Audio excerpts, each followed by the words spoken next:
I realized that I was not yet wise enough to make that record, and that I needed to go and live more life. I needed to have a kid. I needed to experience more things, because if I was going to make this record now, you know, sometimes you listen to rap records and it sounds kind of preachy and annoying, or like kind of cringy, because the people speaking do not know what they're fucking talking about. And you understand, you know that. You just feel that, Absolutely. right? Yes. So I stopped rapping and was just making instrumental music while I went out and sort of got these experiences and moved to LA and learned all this stuff. So it was this kind of perfect storm, because I had fucking tons of instrumental record music that I could then put vocals over the top of. I had hundreds of instrumental tracks that I could go, okay, I'll chop up Peterson, Watts, whoever it is, and put them over this existing track. And I want to, you know, I want to get my intentions into records so I can do the same thing there. So I developed it in that fashion. And now, of course, I compose the music in tandem with whatever I'm using, which is the ultimate way of doing it. But that all basically just came together perfectly. It was like everything I'd ever done all came together to be the perfect, this perfect moment of creating this thing. It's crazy how much you remind me of Peterson when he talks about him being young and being a young smartass, basically, and saying that he had not earned the right to use the words of very wise people that he basically quoted. And you're basically saying the same thing. And I never wondered, I mean, there's the musicians, they're often young 20-year-olds who talk about love and life. And most of 20-year-olds don't have a freaking clue about life or love. They might have some ideas, and like, it's actually quite arrogant if you think about it. Like, I just realized that now. If you're like 20 and you're like, all right, I think my words should have such an impact on the people that I make a song out of it, because I'm such a wise person. Like, most likely you're not. Most likely you're just a freaking idiot.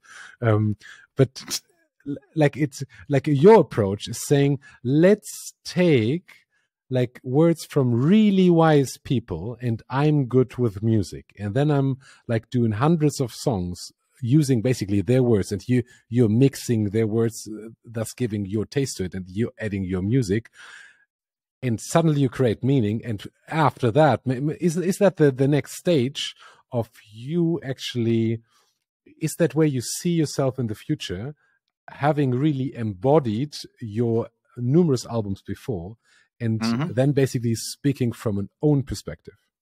Exactly. For like, there's things I could do now that I could do with authority, coming from a place of, here's the thing, until it's integrated, it's not wisdom, it's just knowledge, or just an idea, right?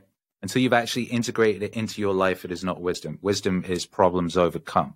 Wisdom is something that you've done, right?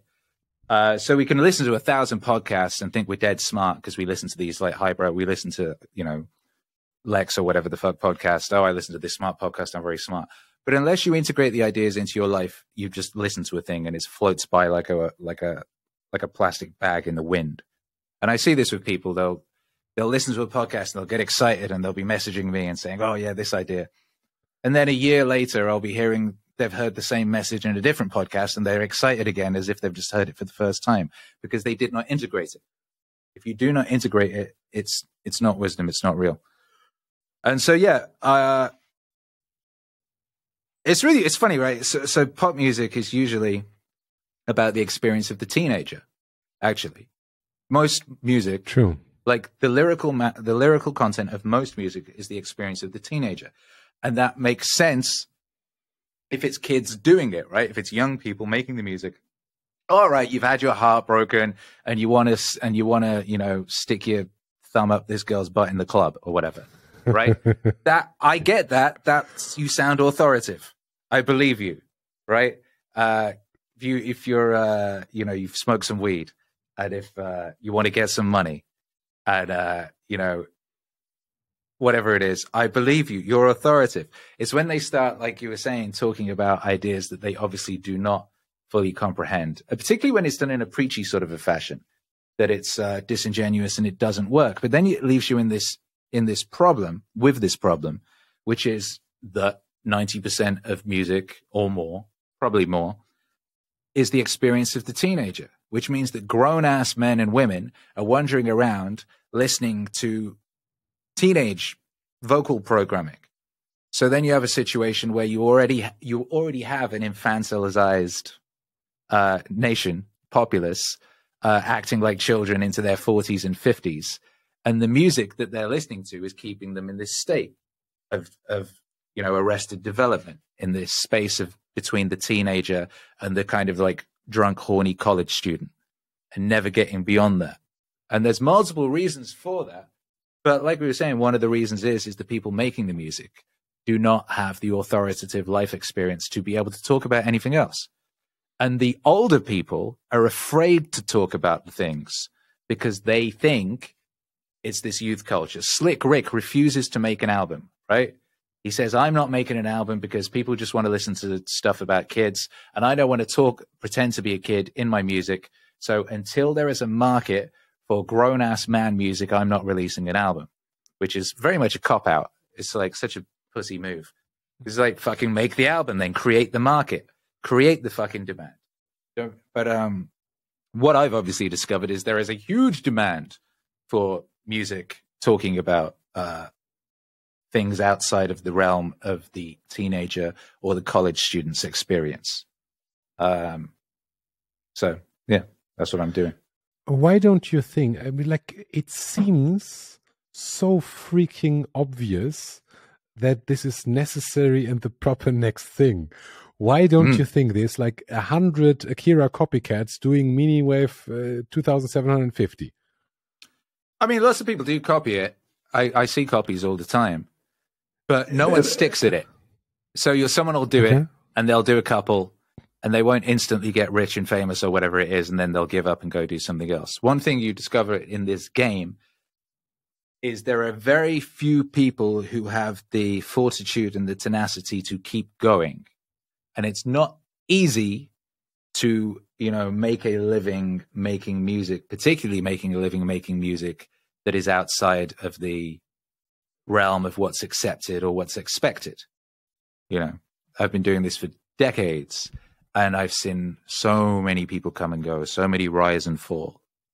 There are very few people left standing now that were functioning when I began. Wow. So I've seen lots of people that have a go at making their version of what I do, but I have not seen anybody stick with it.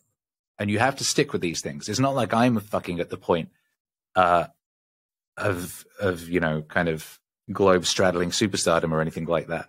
It's not like I'm anywhere close to where it will be, where the music will be.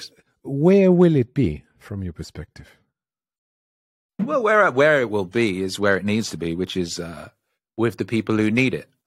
And the people who need it are voluminous. The people for whom it will be. For example, you found it and you found it useful, right? You are not alone in this world. There are many, many people like you who similarly would find this music useful and enjoyable and beautiful, and they just do not yet know it exists. So that's that. There's basically the people that need it will find it.